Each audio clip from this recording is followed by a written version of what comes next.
Just quieten down, baby. Per capita export value. Libraries. Minister, are you embarrassed by your behavior today? There's a lot of bleeding hearts around. Do you have the fortitude or the gonads to stand up and come across here and say that to me, you son of a bitch? Just watch me. He certainly went too far, Mr. Speaker, when I saw him stick his tongue out. Contemptuous disregard. More than a slab of bacon talking here. The disappointment you also feel is my responsibility. I lost my temper. What is the nature of your thoughts? The word was F-A-R-T.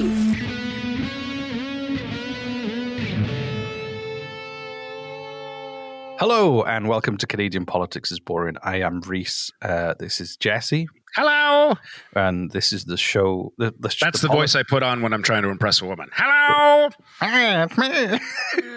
See, that's just a stupid voice, Reese. I don't think that would work on anybody. It'll never work. Anyway, yeah. So this is the podcast, the politics show for people who hate politics and probably going to learn about random shit that isn't politics anyway. Right, yeah. Or something.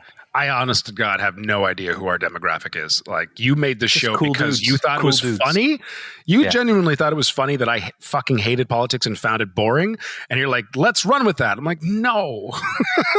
And then we built a show around it. And I have no idea who listens. I know we have both right-wing and left-wing leaning people in Canada and around the world who listen. And like, some of them are like, who was it?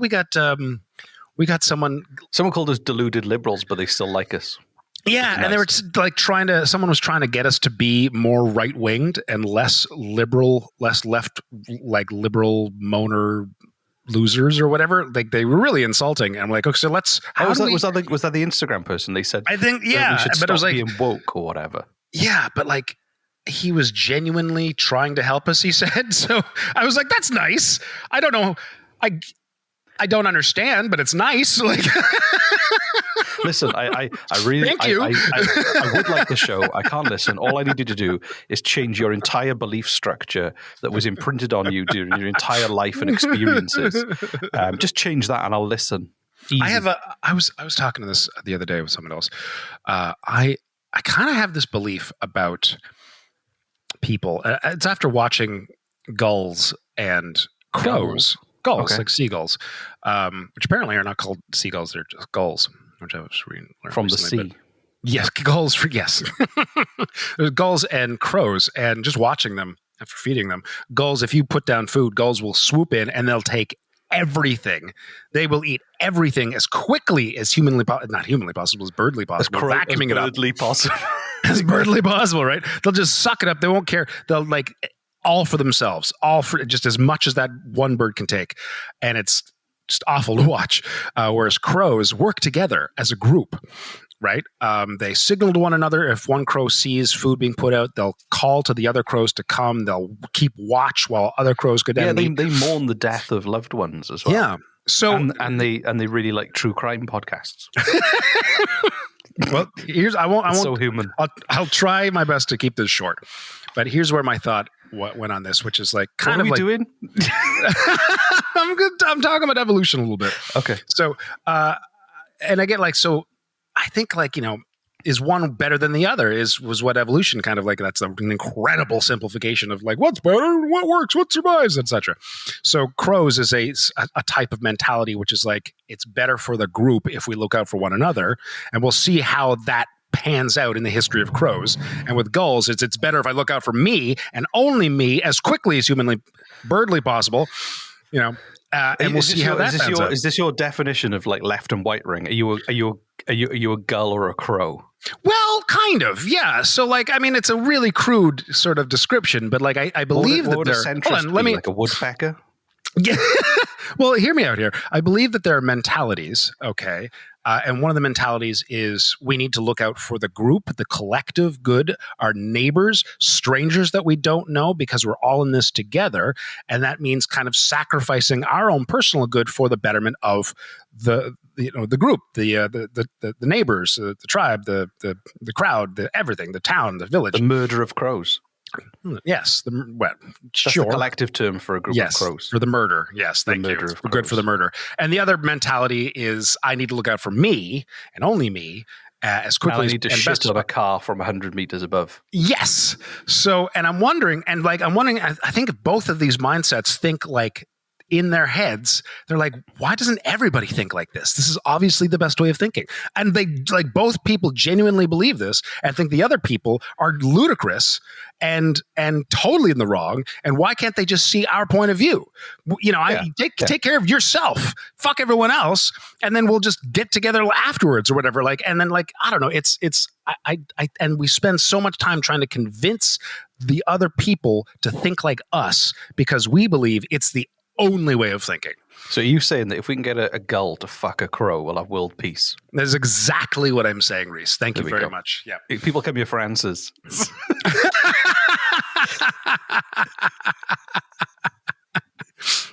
Anyway, so I'm not saying one way is better than the other. I'm saying that I'm wondering if these sorts of mentalities exist in sort of like this like a little kind of echo chamber where they believe truly believe it is the only way of thinking, and I must spend my entire life convincing other people to think like I do. But also as well, that's why it's important to help other people, because if they've never that's one sort of mindset though, isn't it, Reese? But if they've never been helped, then they don't think anyone wants to help each other, which is why you should go out your way to help strangers, because that could be the thing they go, oh no, maybe I am part of a wider network of community and human beings. See, you're part of that you're part of that mindset that wants to convince other people. You can change the world one nice gesture at a time.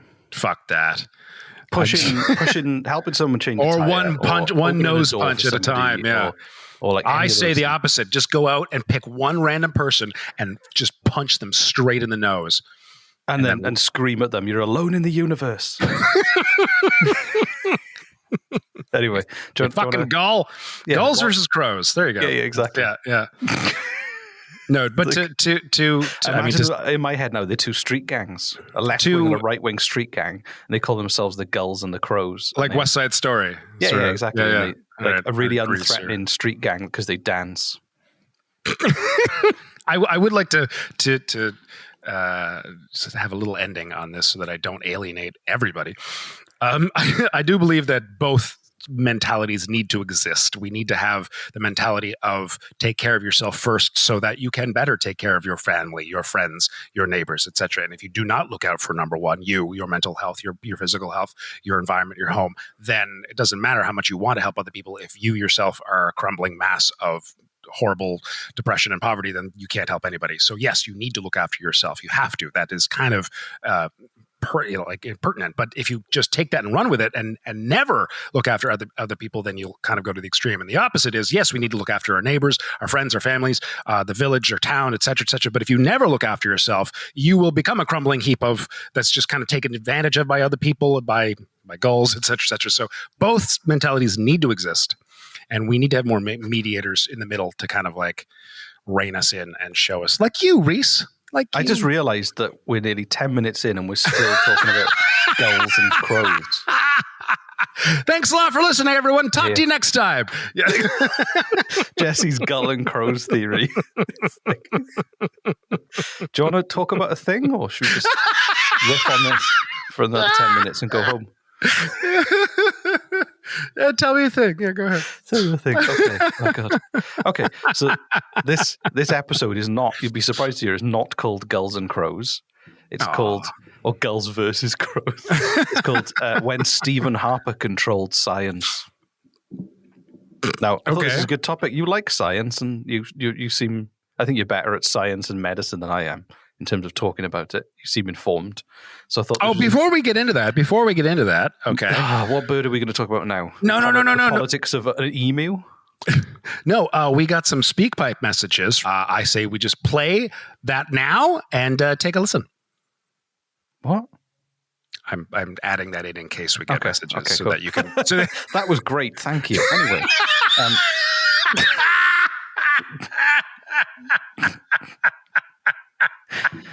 So we're now 11 minutes in. This episode is When Stephen Harper Controlled Science. So Stevie Harps. Little Stevie Harps, yeah. Well, he was in power as prime minister in 2006, and he won a majority in 2011, and he was given, a good mandate to rule. And one of his first steps was to create restrictions on what government scientists could talk about. Oh my God, no, I remember this. Yeah. I fucking remember this. This is insane. I don't remember details. I just kind of remember that. So some of this is hilarious. So it wasn't at the time, but looking back, it's actually probably quite terrifying if you're a scientist. But so he wanted Canada to become an energy superpower. And part of helping kind of the build that meant controlling the narrative on science and what was considered okay to talk about for scientists. So obviously climate change science and environmental science were a big barrier to the ambition of becoming an energy superpower. So right, yeah, if you pay attention to the science, you have a really difficult time making money selling oil. Yeah, not that difficult, to tell you the truth. Honest to God, it looks really easy. But it led to things like them closing down oceanic research libraries, which inherently don't sound like a bad thing. I don't know. I've never been to an oceanic research library, but I don't. It sounds like you need them. And also, they tried to. They're very helpful. They defunded research stations that were studying space winds, and. But it went from just talking about. I might kind of get behind that. That's fine. Yeah, just who the fuck needs space? More research on space winds, space wind. Yeah, it sounds like a great TV show. Space Wind 2088. There was a cartoon in the 80s. I'm not making this up, about solar. Space racers, and there's you'd be astronauts in space, and solar sails and things. Yeah, it'd be you'd have a ship, like an actual ship that you'd in the ocean, but in space, and you'd unfurl your sails, and then solar winds would hit it, and by the end of the show, they moved 20 feet. It was enthralling. It was So we're gonna go from this floaty dark spot to this floaty dark spot. But also it was weird because it wasn't just stuff that affected the plan to be an energy superpower. It was also just random science kind of got pulled into this. So it's not surprising. It's not fucking governments do whatever the fuck they want and then justify it later. Yeah, This is happening for decades. This is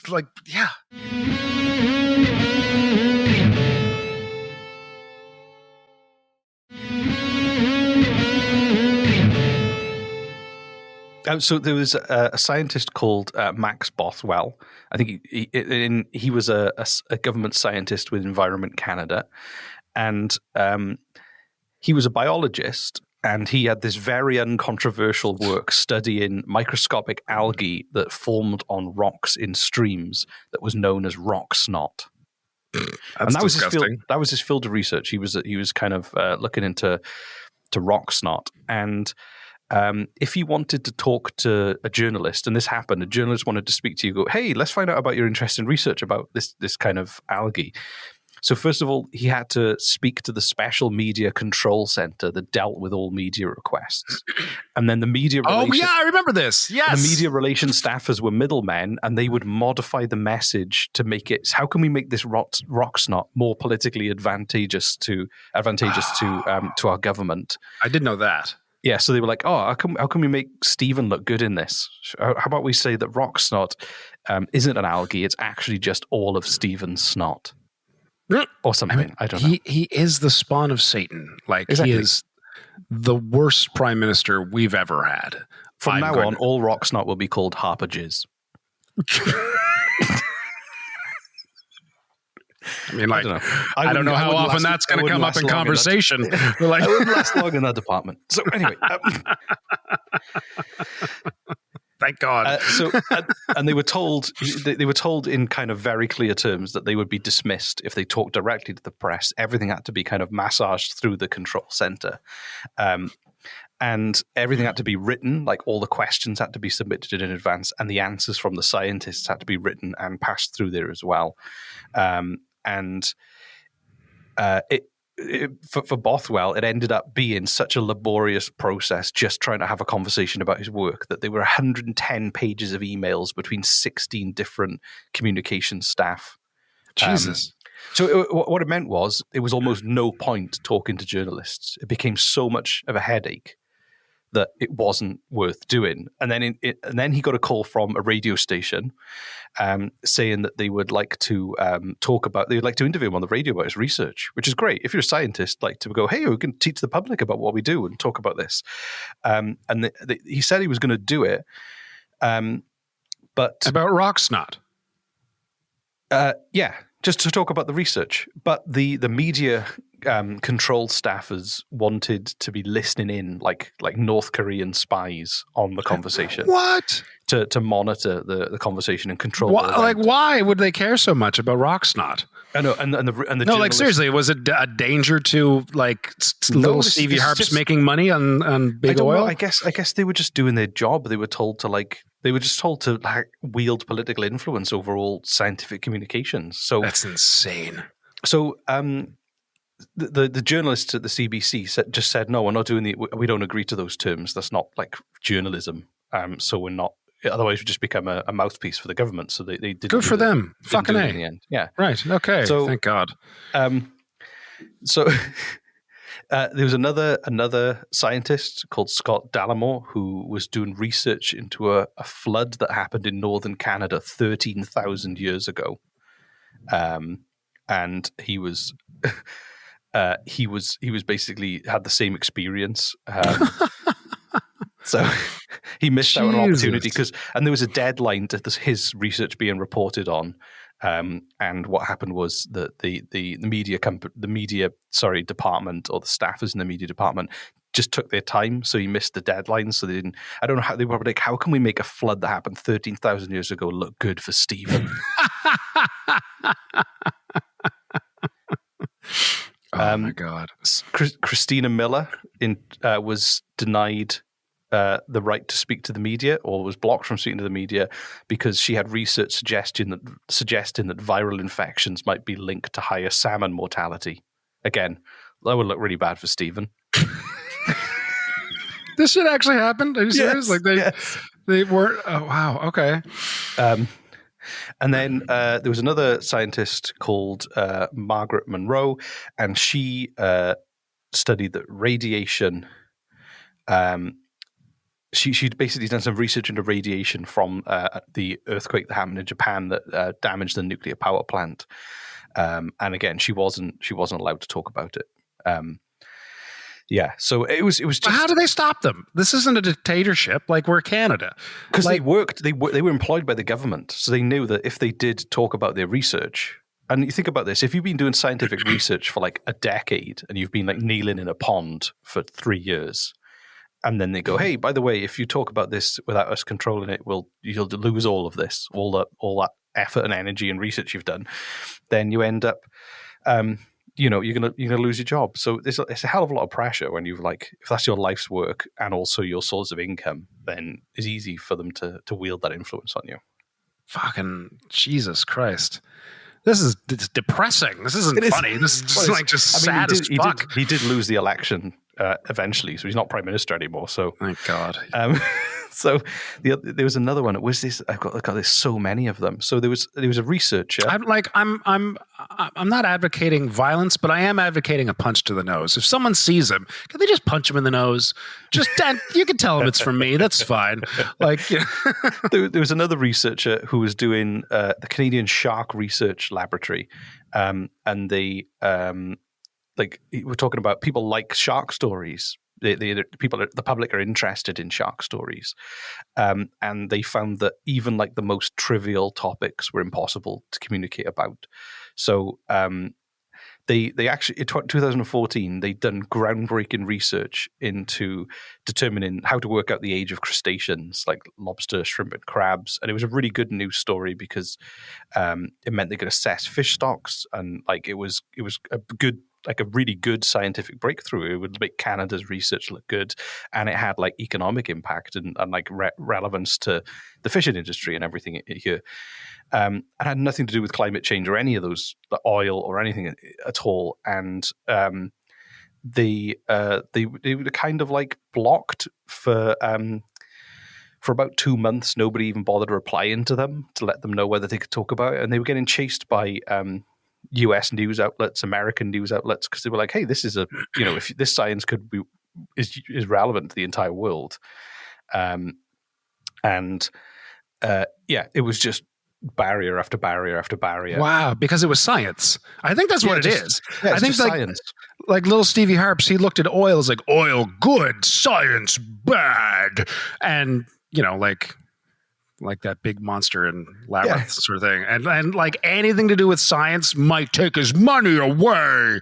But then what happened was one of the scientists rebelled. This scientist called Campana. I can't remember find their first name in my notes, so I do apologize if I'm not giving the person full credit. But there was a great white shark followed a kayaker for a while in America, and Jesus. As a shark expert, terrifying. I know, but it was a news story. It was like, "Hey, kayaker followed by shark, great white shark," and the scientist was like, "Hey, I'm a shark expert," and he was interviewed on the news and didn't bother getting permission. And the quote said, "There was no implications for Canada whatsoever, and no conceivable way that this could embarrass the government." But they received a letter of discipline and a threat of severe punishment upon a second infraction. Wow. It's like, hey, I'm a shark expert. Yeah, sharks follow kayaks all the time. They look like donuts or whatever. I don't know. So, hold on. What? That's fucking insane. That's insane.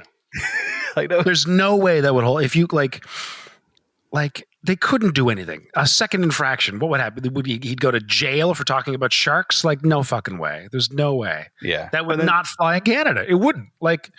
But then one of the most sinister ones. No, but honestly, God, think if someone, it's like, no, fuck you, I'm talking about sharks as much as I fucking want, and the government kind of like, I don't know, Stephen Harper punished him somehow. I don't even know how that would go down. How would that fucking go down? Without the public hearing about it, without like public outcry, without like, you know what I mean? Yeah, well, it came out afterwards, and I think it was, it became widely known because you can't do this on a wide scale without people finding out and talking about it. Right. Okay. Yeah.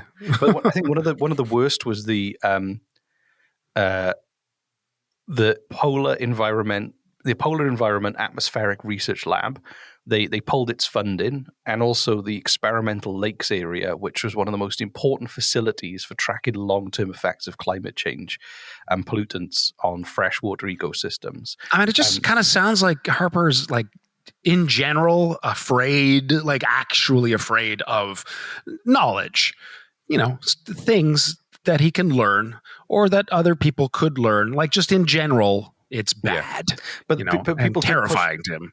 And people did push back on that. So what happened was, like, his brain is too big. He can't have anything else go into it because it's hurting inside of his skull. It's pushing up against the insides of his tiny little head. And he's like, no more information. I'm good. Thank you. No more. I'm okay. Thank you. My brain is full. It's in that Far Cry cartoon. There we go. Perfect. That's what you say to me when you don't know what to say. I know. Yeah. Well done. Well done, everyone. But people did push back, and in the end, the government didn't cut loads of money from the Lakes Place Experimental Lakes area, the ELA. So eventually, there was pushback, and people were saying that they would try and fund it privately, and the government couldn't shut it down. So and then he did lose the election. I think how much of a part it's played in it, I don't know, but generally speaking, I imagine if you piss off every scientist in Canada, they got friends. They're going to talk to people. I've seen Big Bang Theory. They've probably got at least 3 friends. Right. Well, that might be stretching it. But. Yeah. So there we go. So that was the story of Big Stephen Harper controlling science for nefarious purposes. I feel like we could come up with a better title. Steve Joesph? Nope. Absolutely not. It's not happening.